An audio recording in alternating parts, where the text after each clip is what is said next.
It's interesting that you kind of, it's a choice between, it's clearly a choice that you've well argued. I'd kind of like to sort of wrap up with that sort of, that feeling of pessimism and optimism. I'm enormously pessimistic that we are sleepwalking and change will only come too late. Equally, there's my sort of day job, which I'm kind of enjoying, I'm quite optimistic about. And I was just wondering, what are in your sort of new role, working in digital advertising, what are the things that actually make you feel really hopeful, optimistic, and kind of excited about that genre, versus kind of this sort of the downgrading of normal media? And it's just kind of, it's sort of just, rather than to end on the end of the world tone. No, I wouldn't want to do that. And I also, incidentally, wouldn't want to do that. I don't feel that. As I just mentioned, that because of human ingenuity, what looked like cataclysm in 1939-40 was made by people like my mum into something manageable. That wasn't attractive, but it was manageable. I saw a film a couple of weeks ago, a really great film. It's just come out in London, called Once. Once is a very interesting movie because there's not one single negative human being in it, from start to finish. Everyone, including the bloke who rips him off at the beginning of the film, all turns out to be really rather lovable. And it's a smashing film. This is an Irish film made for pennies, really pennies. My experience of human beings, for the most part, is good. My experience of human beings is that when they're well led, when you trust them, when they understand the frame of the argument that they're having to deal with, 9 times out of 10 they'll come up with the right answers. Most crap behaviour comes from people who are either frightened or have been misinformed or are so thinking of the world in such short-termist terms that they think they're going to grab whatever there is available and run.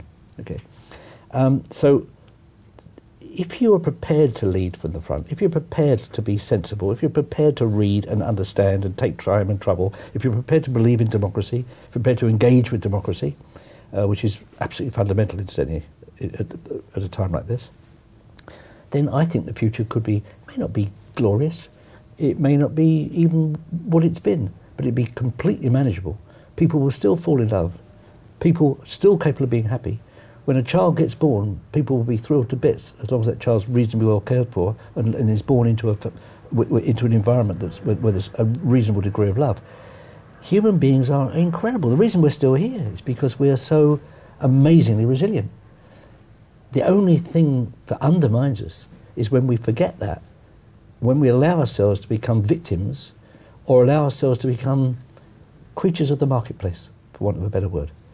And the reason I'm interested in the advertising industry is the advertising industry sits at the cusp of this. Does the advertising industry want to treat human beings as human beings, or does it want to treat human beings as products? It must decide, but it must also deal with the ramifications and the consequences of that. I think that's great. I think that's I would find inspiring. It's the whole facilitating this more conversational tone to the way people interact with, express themselves in democracy and in their society. I think that's the way, and it's kind of, that's a struggle that people have of kind of involving that audience and providing a leadership to them. One of the points I tried to make at the Virtual Worlds Conference, I'm not sure I got it across very well, but is that this, if you look at the shift even in interactive games, the shift is from obliteration games and sword and sorcery to places and people. People are interested in other people, interested in the places, and they're interested in what they do. And there's been a quite interesting shift, particularly online, into having a better understanding of people, and particularly a better understanding of people in other parts of the world. I mean, the best job I've got, in a sense, well, it's hard work, is the UNICEF job, because I go around the world and you see people surviving in the most extraordinary circumstances, but more important than that, you see people behaving well in the most extraordinary circumstances.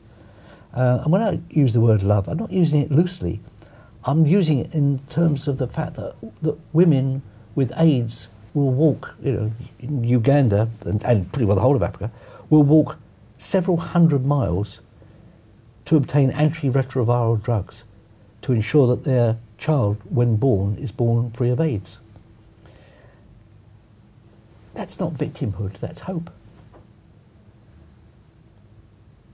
Well, thank you. Pleasure. pleasure. Well, we end on hope there.